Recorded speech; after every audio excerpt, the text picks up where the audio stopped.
Hola, bienvenido a nuestra segunda edición de Londres en 8. Hoy vamos a recorrer una zona que es absolutamente fascinante. Nos vamos a ir al sur del río Támesis, a una zona que se llama Bankside. Mi nombre, para los que no me conocen, es María Luz Garner. Yo soy una guía turística profesional, lo que aquí llamamos Blue Badge o chapa azul. Vamos a empezar con una imagen. Es una imagen de lo que era Londres en el siglo XVI. Vemos el norte del río siempre fue la zona más sofisticada de Londres, era el sitio donde estaba la City, los bancos, las compañías de seguros, el gobierno de Londres, el parlamento, los parques reales, los barrios de los aristócratas. El sur del río Támesis es una zona que se desarrolló posteriormente. Era una zona pantanosa, era una zona peligrosa, había 5 prisiones al sur del río Támesis, estaba también el manicomio. Pero sobre todo lo que más destacaba al sur del río Támesis era que se conocía como el suburbio del placer, porque era el sitio donde estaba toda clase de entretenimiento, pero el entretenimiento que era visto con malos ojos, el entretenimiento de mala reputación. Estaban los casinos, las peleas de animales, los prostíbulos, las tabernas y los teatros. En la época de Shakespeare, el teatro era visto con muy malos ojos. Ahora vamos a ver una imagen de Londres desde arriba, como si estuviéramos en un helicóptero. Ahí está el río Támesis en el centro, en la parte de arriba está la City, que les decía que era la zona sofisticada, exclusiva del dinero, y uno de los edificios principales es la Catedral de San Pablo, que ahí la estamos viendo, pero nosotros queremos ir al sur del río. Entonces vamos a dar la vuelta y vamos a atravesar ese puente, que es el puente del Milenio, que fue un puente construido precisamente para unir la ciudad de Londres con Bankside, la zona que vamos a explorar. Entonces, al final del puente nos encontramos con el edificio que mencionamos la vez pasada en los famosos 8 de la Tate. Vamos a ver, ahí está la Tate. Vamos cruzando el puente. Y yo decidí que quería recorrer con ustedes la zona alrededor de la Tate, que es una zona muy interesante. Y lo primero que vamos a explorar es uno de los teatros. Otro de mis temas favoritos es el teatro. Y vamos a visitar el teatro por excelencia, que es el Teatro El Globo de Shakespeare. El Teatro El Globo de Shakespeare es un teatro blanco, redondo, con techo de paja y vigas de madera. Es el único techo de paja que hay en Londres, porque en el siglo XVII hubo un incendio y desde entonces se prohibió tener techos de paja. Es un teatro que es abierto porque en la época de Shakespeare no existía la electricidad, entonces el teatro tenía que estar abierto para que entrara la luz natural. Las obras de teatro se presentaban durante el día. Antes de las 2 de la tarde sonaba una fanfarria que invitaba a todos los que estaban por allí para que vinieran a ver la obra de teatro.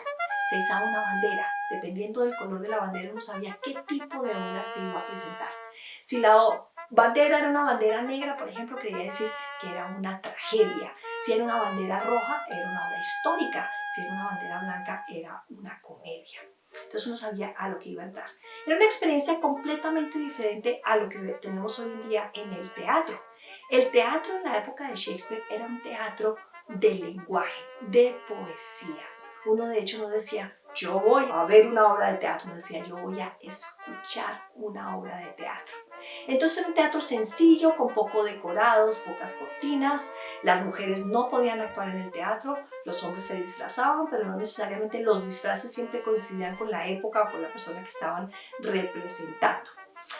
Era un espectáculo para todo el mundo. La gente iba de todas las clases sociales al teatro. En la parte de abajo se sentaba la gente que tenía menos dinero, se conocían como los stinkers. Stink quiere decir que huele mal. Entonces los olorosos estaban en la parte de abajo y si uno se quería sentar tenía que pagar un poco más, y entre más cerca estuviera uno de los actores, más dinero tenía que pagar. Se oía mejor, porque la idea era de ir a escuchar el lenguaje, pero además la gente que lo veía, uno que estaba en esos puestos, sabía que no tenía muchísimo dinero. Como les decía, una experiencia muy diferente. No era el teatro serio y tranquilo de hoy en día, donde uno le molesta el ruido que hace el vecino. En esa época la gente era un teatro ruidoso. La gente compraba frutas podridas y si no le gustaba la obra se las tiraba a los actores. Bueno, algo completamente diferente. Tenemos el Teatro El Globo de Shakespeare gracias a la labor del actor actor norteamericano llamado Sam Wanamaker. Sam Wanamaker se vino en peregrinación a Londres a ver qué había del legado de Shakespeare, era el famoso teatro del que Shakespeare había sido en parte dueño, y se encontró con que simplemente había una placa que decía aquí alguna vez estuvo ubicado el teatro de Shakespeare, y le pareció indignante. Durante 20 años se dedicó a conseguir dinero para financiar la reconstrucción del teatro y lo logró. Tristemente murió antes de que hubiera estado terminado. Él murió en el 93, el teatro fue finalizado en 1997 y le corresponde a su hija toda la ceremonia de la inauguración del teatro. Pero en el teatro no solamente se presentaban obras de teatro, sino que había otros espectáculos. De hecho, el jueves era un día en que no podía haber teatro porque aquí había que darle oportunidad a otros eventos, como por ejemplo esto tan terrible que eran los juegos de los animales. Estaban las galleras, en este caso la imagen representa un pobre oso que lo amarran de un poste, le quitan sus garras, le quitan sus colmillos, le tiran perros y la gente apostaba quién iba a ganar. Era realmente muy cruel, pero era lo que se hacía en esa época. Entonces vamos a caminar a lo largo del río Támesis.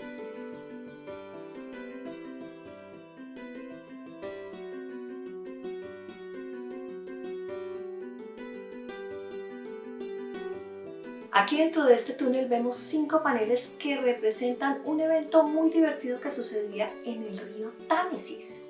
El río Támesis se congelaba y se hacían lo que se llamaban las ferias del hielo. Tenemos una imagen, lo que ustedes ven es el de frente a la Catedral de San Pablo, y todo lo que está entre la Catedral de San Pablo y nosotros es el río congelado. Se congelaba porque si ustedes ven en la ilustración a mano derecha hay un puente. Ese era el famoso puente de Londres, que fue el primer puente que se construyó en Londres, y este puente tenía unos arcos muy estrechos, 19 arcos. El agua, cuando hacía mucho frío en el invierno, no circulaba, se congelaba y se congelaba el río. Entonces se hacían estos eventos que eran unos verdaderos festivales. Hubo 23 ferias del hielo. Y si uno mira con detalle la ilustración de gente que está jugando bolos, algunos están haciendo un barbecue, otros están apostando, otros están patinando en el hielo, bueno, toda clase de actividades. La última feria del hielo fue en 1814, que fue la más monumental de todas, hasta trajeron un elefante que caminó sobre el río congelado. Pero tristemente, debido a que cambiaron el puente de Londres por uno nuevo, con unos arcos mucho más amplios, el río no se volvió a congelar y se acabó este tipo de espectáculo. Ahora vamos a caminar a lo largo del río que ya se los he mostrado, el río Támesis. Hay una conexión también en esta zona con el alcohol. Había muchísimas cervecerías, había más de 26 tabernas en esta parte de la ciudad. Esta es una de ellas, que se llama El Ancla, que está ahí desde hace 1000 años. En este sitio había una taberna. Esta específicamente es del siglo XIX, pero era en ese sitio en que probablemente venía William Shakespeare con sus contemporáneos. Y nos detenemos en una prisión. Yo les había dicho que esta es una zona peligrosa. Esta prisión era parte de un palacio que vamos a ver a continuación, una prisión llamada El Clink. Y el Clink, la palabra, no sabemos exactamente dónde viene. Algunos dicen que es el nombre de la zona que le decían la libertad del Clink, pero otros dicen que es un nombre onomatopéyico, que era el sonido que producía el herrero cuando cerraba las cadenas de los prisioneros, o era el sonido que producían los prisioneros al tocar sus cadenas con los barrotes de hierro. Esta era la prisión de la gente que no pagaba sus deudas a tiempo, de las mujeres infieles, prisioneros religiosos, algunos acusados de herejía, por ejemplo. Las condiciones en esta prisión eran totalmente inhumanas.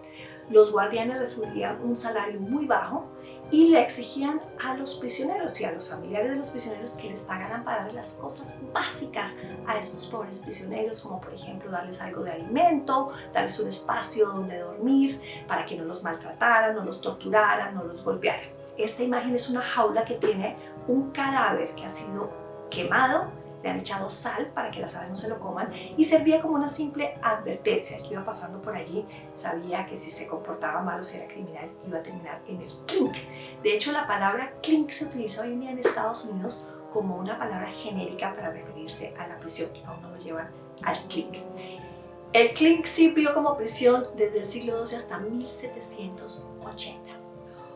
Otra de las cosas que tenemos que ver en esta zona es una réplica de la embarcación llamada Golden Hind.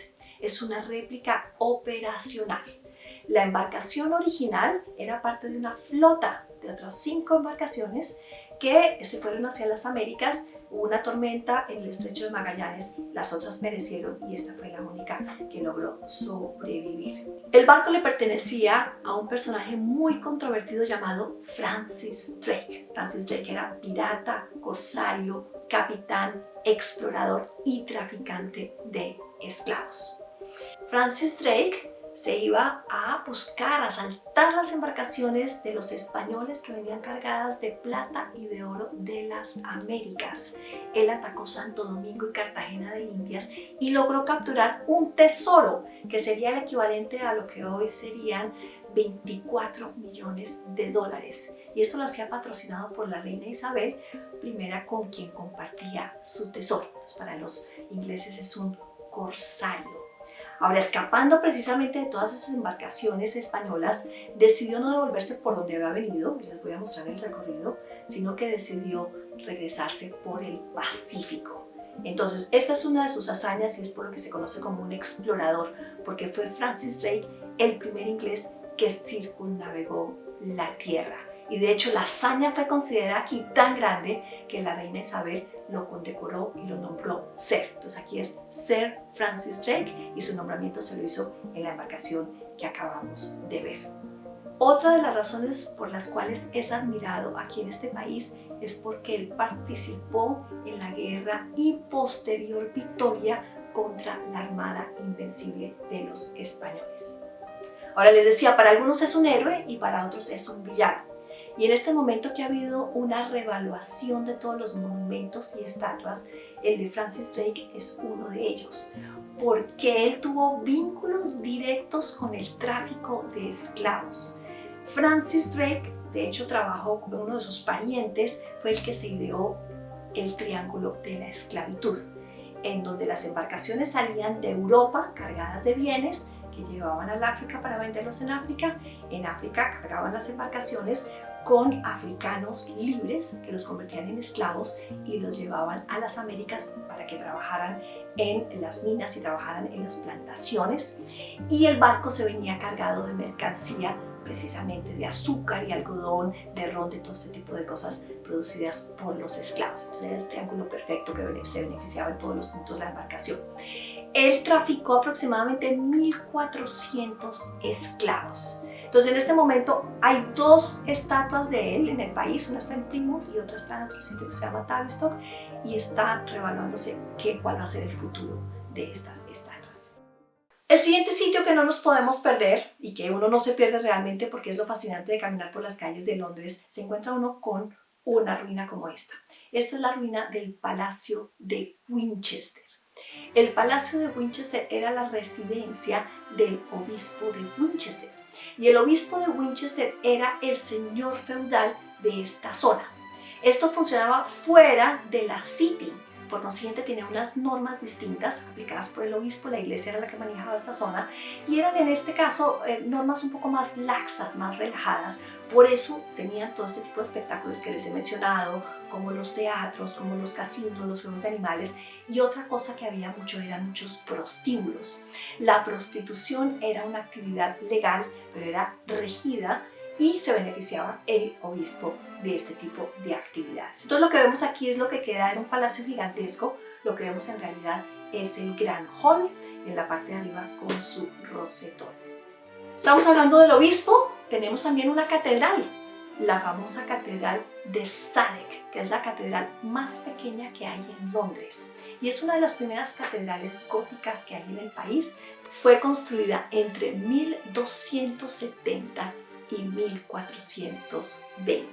Era la catedral de los actores de teatro. Aquí nos podemos imaginar a William Shakespeare con sus contemporáneos viniendo a los servicios religiosos. De hecho, está enterrado el hermano de William Shakespeare, Edmund Shakespeare, que murió de apenas 27 años. Y aquí se aplica el asunto de el show debe continuar, porque lo enterraron por la mañana para poder tener el show de las 2 de la tarde. Tenemos un monumento a William Shakespeare. Él no está enterrado ahí, él está enterrado en su pueblo natal y unos vitrales que recrean algunas de las obras de Shakespeare. Otra relación de la catedral es con John Harvard. John Harvard fue bautizado a comienzos del siglo XVII en la Catedral de Sadek. Él después estudió en la Universidad de Cambridge y su familia, que era puritana, se fue a los Estados Unidos, se establecieron en Massachusetts. Y él, al morir, le dejó la mitad de su fortuna y la biblioteca a un colegio, el que después fue el origen de la Universidad de Harvard. No nos podemos quedar sin visitar un famoso mercado, que es el mercado de Borough Market. Borough Market está ubicado a la salida del río Támesis y desde hace 800 años ha sido un sitio donde se ha vendido comida, frutas, vegetales, panes, pescados, carne. Ha tenido sus altibajos. En 1970, debido al auge de los supermercados de cadena y a un nuevo mercado que se llamaba New Covent Garden, cayó un poco en desgracia, ya no fue tan popular y lo iban a cerrar. En la década de los 90, un grupo de 3 artesanos de comida decidieron establecerse nuevamente en Borough Market y decidieron organizar una feria de comida. Duró 3 días y se dieron cuenta que había mucho apetito, fue muy exitosa la feria, decidieron realizarla una vez al mes. Hoy en día Borough Market está abierto los 6 días de la semana. Es un sitio que realmente vale la pena visitar. Yo cada vez que puedo me escapo para comerme las empanadas argentinas, que son una verdadera delicia. También hay un sándwich de chorizo espectacular y el mejor café de Londres lo venden en Borough Market. Vamos a terminar con un cementerio. Es un cementerio que se llama Crossbones.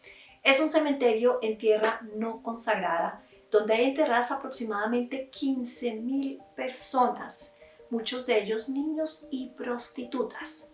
Les comenté que la prostitución era una profesión legal aquí en esta zona, pero cuando morían las prostitutas no tenían derecho a tener un funeral cristiano, entonces las enterraban en tierra no consagrada. Están enterradas aquí en esta zona, que se volvió este cementerio el sitio donde los ladrones de cuerpos sacaban los cuerpos y los vendían a un hospital que está todavía muy cerca de acá. Este sitio, iban a construir sobre el sitio un edificio, pero los vecinos se opusieron y decidieron, les pareció una falta de respeto, la verdad, y quisieron convertirlo en un jardín. Entonces hoy en día es un jardín muy bonito y les voy a mostrar aquí las imágenes porque la gente se acerca al jardín y deja como unas ofrendas, unos lacitos, mensajes, porque es un jardín que quiere conmemorar a todos los marginados, tanto vivos como muertos. A pesar de haber terminado con una nota triste, espero que con estos 8 esenciales de Bankside hayan podido ver en una zona relativamente pequeña de Londres la gran variedad de historias que se contraponen. Esta es una zona donde muchos sufrieron terribles abusos, donde la crueldad contra los animales era frecuente, donde la riqueza de muchos contrastaba con la pobreza de otros, donde pudimos reflexionar en que las hazañas a veces se lograban en detrimento de otros, donde la gente venía a divertirse para olvidarse de sus problemas cotidianos, pero sobre todo Bankside fue la cuna de la creatividad entre los siglos XVI y XVII, gracias a los teatros y especialmente gracias al gran maestro de la literatura, William Shakespeare. Espero que los 8 sirvan de abrebocas para venir a explorar esta zona de Londres. Tengan también en cuenta que Bankside es una zona que ha sufrido un gran renacimiento. Si ustedes hubieran venido hace 25 años, jamás se les hubiera ocurrido visitar esta parte de Londres. Pero gracias al Teatro El Globo de Shakespeare, que abrió sus puertas al público en 1997, y a la Galería Tate Modern, que se inauguró en el año 2000, esta zona en el sur del río Támesis ha sufrido un verdadero resurgimiento. Si les gustó este video y si les gustaron las historias, no dejen de seguirme en las redes sociales. Gracias por seguirme.